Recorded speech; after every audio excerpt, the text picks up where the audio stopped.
ವೀಕ್ಷಕರದು 2015 October 14ನೇ ತಾರೀಕು. ಆ ದಿನ ಆಸ್ಟ್ರೇಲಿಯಾದ ಮೆಲ್ಬರ್ನ್ ನಗರದಿಂದ ಭಾರತದ ಕೇರಳದ ಕರವಳೂರು ಎಂಬಲ್ಲಿದ್ದಂತಹ ಸ್ಯಾಮ್ ಅಬ್ರಹಾಂ ಹಾಗೂ ಲೀಲಮ್ಮ ಎಂಬ ವಯೋವೃದ್ಧ ದಂಪತಿಗೆ ಒಂದು ಕರೆ ಬರುತ್ತೆ. ಆ ಕರೆಯಲ್ಲಿ ಅವರ ಮಗ ಸ್ಯಾಮ್ ಅಬ್ರಹಾಂ ಹೃದಯಾಘಾತದಿಂದ ಸತ್ತು ಹೋಗಿದ್ದಾನೆ ಎಂಬ ಸುದ್ದಿಯನ್ನು ಅವರಿಗೆ ತಿಳಿಸಲಾಗುತ್ತೆ. ಅಂಥ ಭೀಕರ ಸುದ್ದಿಯನ್ನು ತಿಳಿಸಿದ್ದು ಬೇರೆ ಯಾರೂ ಅಲ್ಲ, ಖುದ್ದು ಅವರ ಸೊಸೆಯೇ ಆಗಿದ್ದಂತಹ ಸೋಫಿಯಾ ಎಂಬಾಕೆ. ಈಕೆ ಸತ್ತು ಹೋಗಿದ್ದಂತಹ ಸ್ಯಾಮ್ನ ಪತ್ನಿ. ಆಕೆ ಆ ಒಂದು ಸುದ್ದಿಯನ್ನು ತಿಳಿಸಿದ ಹಾಗೆ ಇತ್ತ ಈ ಇಬ್ಬರಿಗೂ ಆಕಾಶವೇ ತಲೆ ಮೇಲೆ ಬಿದ್ದಂತೆ ಭಾಸವಾಗುತ್ತೆ. ಕೇವಲ 33 ವರ್ಷದ ತಮ್ಮ ಮಗ ದಿಢೀರ್ ಹೃದಯಾಘಾತದಿಂದ ಕೊನೆಯುಸಿರನ್ನ ಎಳೆದ ಅಂದ್ರೆ ಅದನ್ನು ನಂಬೋದಿಕ್ಕೆ ಹೇಗೆ ತಾನೇ ಸಾಧ್ಯ? ಅತ್ತ ಸೋಫಿಯಾ ಮೆಲ್ಬರ್ನ್ನ ಪೊಲೀಸರಿಗೂ ಕೂಡ ಕರೆ ಮಾಡಿ ಈ ಒಂದು ವಿಷಯವನ್ನು ತಿಳಿಸಿ ಅವರನ್ನು ಕೂಡ ತಮ್ಮ ಮನೆಗೆ ಕರೆಸಿಕೊಂಡ್ಳು. ಮನೆಗೆ ಬಂದ ಅಧಿಕಾರಿಗಳು ಶೋಧ ಕಾರ್ಯವನ್ನು ನಡೆಸಿ ಅಲ್ಲಿದ್ದಂತಹ ಸ್ಯಾಮ್ನ ಶವವನ್ನು ವಶಕ್ಕೆ ಪಡೆದು ಅದನ್ನು ಹೆಚ್ಚಿನ ತನಿಖೆ ಹಾಗೂ ಪರೀಕ್ಷೆಗೆ ಒಳಪಡಿಸ್ತಾರೆ.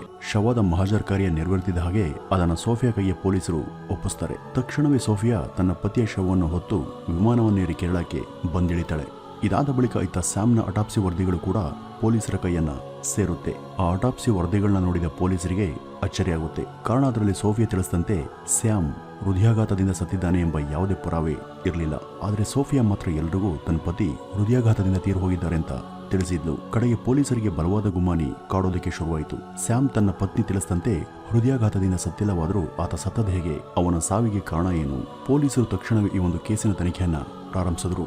ವೀಕ್ಷಕರೇ, ಸ್ಯಾಮ್ ಅಬ್ರಹಾಂ ಹಾಗೂ ಲೀಲಮ್ಮ ದಂಪತಿ ಮೂಲತಃ ಕೇರಳದ ಕೊಲ್ಲಂ ಜಿಲ್ಲೆಯ ಕರ್ವಲ್ಲೂರ್ನ ನಿವಾಸಿಗಳು. ಇವರಿಗೆ 1982 ಏಪ್ರಿಲ್ 27ರಂದು ಜನಿಸಿದವನೇ ಈ ಸ್ಯಾಮ್. ಈ ಸ್ಯಾಮ್ಗೆ ಸಾಜನ್ ಎಂಬ ಹೆಸರಿನ ಒಬ್ಬ ಸಹೋದರ ಕೂಡ ಇದ್ದ. ಸ್ಯಾಮ್ ಓದ್ನಲ್ಲಿ ಅವರೇಜ್ ವಿದ್ಯಾರ್ಥಿಯಾಗಿದ್ರೂ ಕೂಡ ಆತ ಮೊದಲಿಂದಲೂ ಒಳ್ಳೆಯ ಗಾಯಕನಾಗಿದ್ದವನು.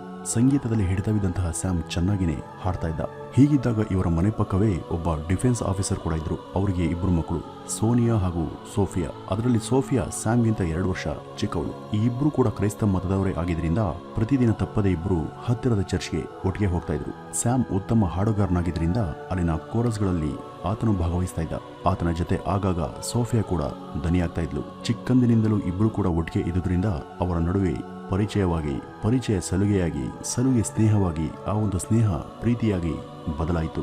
ಅವರು ಒಟ್ಟಿಗೆ ಶಾಲೆ, ಕಾಲೇಜು ಹಾಗೂ ಚರ್ಚ್ ಮುಂತಾದ ಸ್ಥಳಗಳಿಗೆ ಹೋಗುತ್ತಿದ್ದರಿಂದ ಅವರ ನಡುವಿನ ಸಂಬಂಧದ ಆಪ್ತತೆ ಹೆಚ್ಚಾಗ್ತಾ ಹೋಯಿತು. ಇಬ್ರು ಅನೇಕ ಕಡೆ ಒಟ್ಟಿಗೆ ಸುತ್ತಾಡೋದಕ್ಕೆ ಶುರು ಮಾಡಿದ್ರು. ಇವರಿಬ್ಬರ ಪ್ರೀತಿಯ ವಿಷಯ ಎರಡೂ ಕುಟುಂಬದವರಿಗೆ ತಿಳಿಯೋದಕ್ಕೆ ಹೆಚ್ಚು ಸಮಯ ಏನು ಬೇಕಾಗಲಿಲ್ಲ.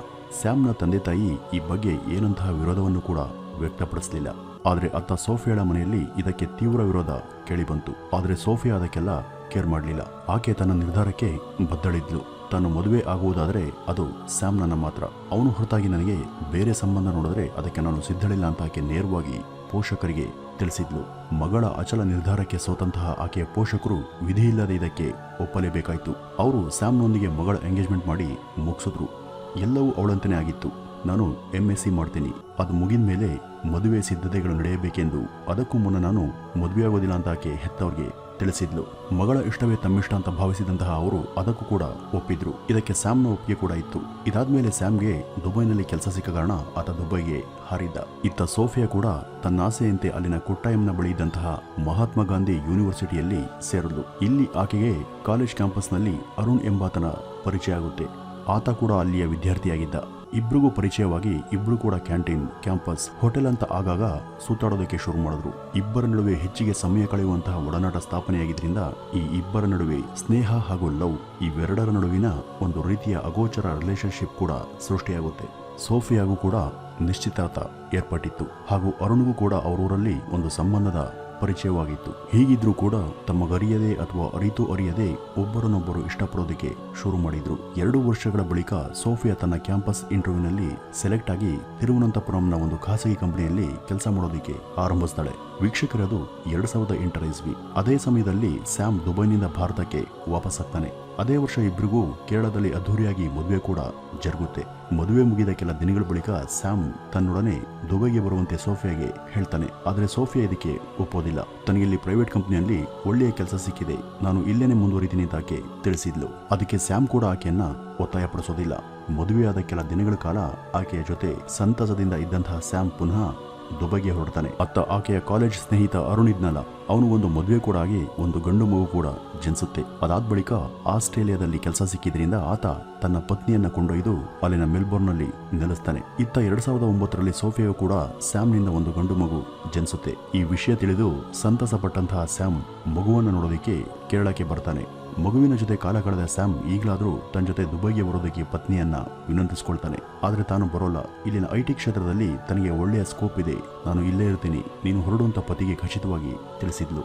ಸರಿ, ಮತ್ತೆ ದುಬೈನಿಂದ ಬುಲಾವ್ ಬಂದಿದ್ರಿಂದ ಆತ ದುಬೈಗೆ ಹೊರಡಲೇಬೇಕಾಗುತ್ತೆ. ಇತ್ತ ಇದ್ದ ಒಂದು ಅಡ್ಡಿಯೂ ಮರೆಯಾಯ್ತೆಂಬಂತೆ ಸ್ವೇಚ್ಛಾಚಾರದಿಂದ ಸೋಫಿಯಾ ತನ್ನ ದೂರದ ಗೆಳೆಯ ಅರುಣ್ ಜೊತೆ ಫೋನ್ನಲ್ಲಿ ವಿಡಿಯೋ ಕರೆ ಹಾಗೂ ಚಾಟಿಂಗ್ಗಳಲ್ಲಿ ನಿರತಳಾಗ್ತಾಳೆ. ಇವರ ಈ ರಹಸ್ಯ ಸಂಬಂಧ ಅತ್ತ ಅರುಣ್ನ ಪತ್ನಿಗಾಗ್ಲಿ ಇತ್ತ ಸೋಫಿಯಾಳ ಪತಿಗಾಗ್ಲಿ ತಿಳಿಯದ ಹಾಗೆ ಇಬ್ರು ಕೂಡ ಮೇಂಟೈನ್ ಮಾಡಿದ್ರು. ಅರುಣ್ 6 ತಿಂಗಳಿಗೊಮ್ಮೆ ಭಾರತಕ್ಕೆ ಬಂದು ಸೋಫಿಯಾ ಜೊತೆ ಸಮಯ ಕಳೀತಾ ಇದ್ದ. ಆಸ್ಟ್ರೇಲಿಯಾದಲ್ಲಿ ಕೆಲಸದಲ್ಲಿದ್ದಂತಹ ತನ್ನ ಒಬ್ಬ ಕಸಿನ್ ಇಂದ ತನಗೂ ಯಾವ್ದಾದ್ರು ಕೆಲಸ ನೋಡೋದಕ್ಕೆ ಕೇಳ್ಕೊಳ್ತಾಳೆ. ಗಂಡನ ಜೊತೆ ದುಬೈಗೆ ಹೋಗಿ ಕೆಲಸ ಮಾಡಲಾಗದ ಸೋಫಿಯಾ ಗೆಳೆಯನಿಗಾಗಿ ಆಸ್ಟ್ರೇಲಿಯಾದಲ್ಲಿ ಕೆಲಸ ಮಾಡೋದಕ್ಕೆ ಸಿದ್ಧಳಿದ್ಲು. ಆಕೆಯ ಕಸಿನ್ ಸಹಾಯದಂತೆ ಆಕೆ ಮೆಲ್ಬರ್ನ್ನಲ್ಲಿಯೇ ಒಂದು ಕೆಲಸವನ್ನು ಕೂಡ ಗಿಟ್ಟಿಸಿಕೊಳ್ತಾಳೆ. ತಕ್ಷಣವೇ ಆಸ್ಟ್ರೇಲಿಯಾಗೆ ಹಾರಿದಂತಹ ಸೋಫಿಯಾ ತನ್ನ ಪತಿಗೆ ಈ ವಿಷಯವನ್ನು ತಿಳಿಸಿ ಅಲ್ಲಿಗೆ ಬರುವಂತೆ ಕೇಳ್ಕೊಳ್ತಾಳೆ. ಆದ್ರೆ ದುಬೈನಲ್ಲಿ ಸ್ಯಾಮ್ಗೆ ಒಂದಷ್ಟು ಕೆಲಸಗಳು ಬಾಕಿ ಇದ್ದಿದ್ರಿಂದ ಅದನ್ನೆಲ್ಲ ಮುಗಿಸಿ ತಾನು ಬರ್ತೀನಿ, ಈಗ ನೀನು ಹೋಗಿ ಅಲ್ಲಿ ತಂಗೋದಕ್ಕೆ ಬೇಕಾದ ವ್ಯವಸ್ಥೆ ಮಾಡ್ಕುವಂತ ಸ್ಯಾಮ್ ತಿಳಿಸಿದ್ದ. ಇತ್ತ ಸೋಫಿಯಾ ಮೆಲ್ಬೋರ್ನ್ ಏರ್ಪೋರ್ಟ್ಗೆ ತನ್ನ ಮಗುವಿನ ಜೊತೆ ಬಂದಿಳಿದಾಗ ಅವರನ್ನ ಬರಮಾಡಿದವನೇ ಈ ಅರುಣ್. ಅದು 2012ರ ಇಸ್ವಿ. ಸೋಫಿಯಾಗೆ ತನ್ನ ಕಸಿನ್ನ ನೆರವಿನಿಂದ ಮೆಲ್ಬರ್ನ್ನ ಹೃದಯ ಭಾಗದಲ್ಲಿ ಒಂದು ಸಿಂಗಲ್ ಮನೆ ಸಿಗುತ್ತೆ. ಅಲ್ಲಿ ತನ್ನ ಮಗುವಿನ ಜೊತೆ ಆಕೆ ಒಬ್ಬಳೇ ಇರೋದಕ್ಕೆ ನಿರ್ಧರಿಸಿದ್ಲು. ಆಕೆಯ ವಿಳಾಸ ಗೊತ್ತಿದ್ದಂತಹ ಅರುಣ್ ಆಕೆಯ ಮನೆಗೆ ಆಗಾಗ ಬಂದು ಆಕೆಯ ಜೊತೆ ಏಕಾಂತವಾಗಿ ಕಾಲವನ್ನ ಕಳೀತಾ ಇದ್ದ. ಇತ್ತ 2012ರ ಕೊನೆಯಲ್ಲಿ ಸೋಫಿಯಾಳ ಪತಿ ದುಬೈ ಬಿಟ್ಟು ಆಸ್ಟ್ರೇಲಿಯಾಗೆ ಬರ್ತಾನೆ. ಅವನು ತುಂಬಾ ಅನುಭವಿ ಉದ್ಯೋಗಿ ಆಗಿದ್ರಿಂದ ಆತನಿಗೆ ಅಲ್ಲಿಯೂ ಕೂಡ ಕೆಲಸ ಸಿಗುತ್ತೆ.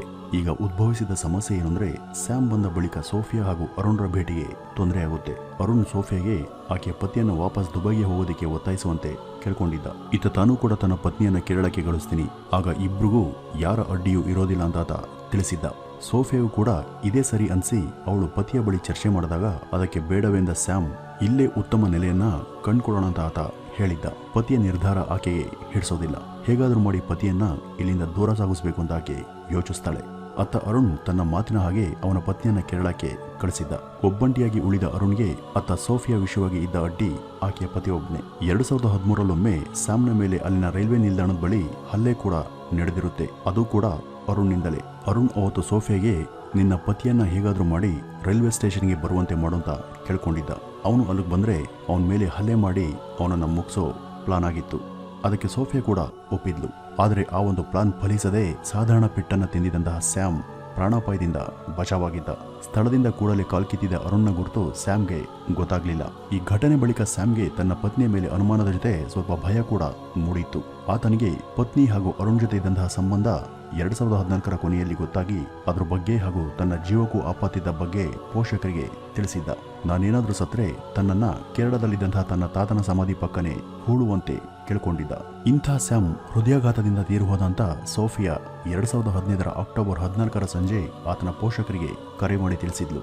ಇನ್ಫ್ಯಾಕ್ಟ್ ಈ ಒಂದು ಸುದ್ದಿ ಬರುವ 3 ದಿನಗಳ ಮುನ್ನವಷ್ಟೇ ಅವರು ಕೇರಳಕ್ಕೆ ಬಂದಿದ್ದವರು ಅಲ್ಲಿಂದ ಆಸ್ಟ್ರೇಲಿಯಾಗೆ ವಾಪಸ್ಸಾಗಿದ್ರು. ಹಾಗೆ ವಾಪಸ್ಸಾದ 3 ದಿನಗಳ ಒಳಗಾಗಿ ಇಂತಹ ಭೀಕರ ಸುದ್ದಿಯೊಂದು ಕೇಳಿ ಬಂದಿತ್ತು. ಶವದ ಮಹಜರ್ ನಡೆಸಿ ಅದನ್ನು ಸೋಫಿಯಾಗೆ ಒಪ್ಪಿಸಿದಂತಹ ಪೊಲೀಸರಿಗೆ ಆತನ ಅಟಾಪ್ಸಿ ವರದಿ ಅನುಮಾನ ಮೂಡಿಸಿತ್ತು. ಕಾರಣ ಅದು ಸ್ಯಾಮ್ನ ರಕ್ತ ಕಣಗಳಲ್ಲಿ ಸೈನೈಡ್ ಇದ್ದು ಅದರಿಂದಲೇ ಆತನ ಹಠಾತ್ ಮರಣ ಸಂಭವಿಸಿದೆ ಅಂತ ಆಘಾತಕಾರಿ ಸುದ್ದಿಯನ್ನ ವರದಿ ಮಾಡಿದ್ವು.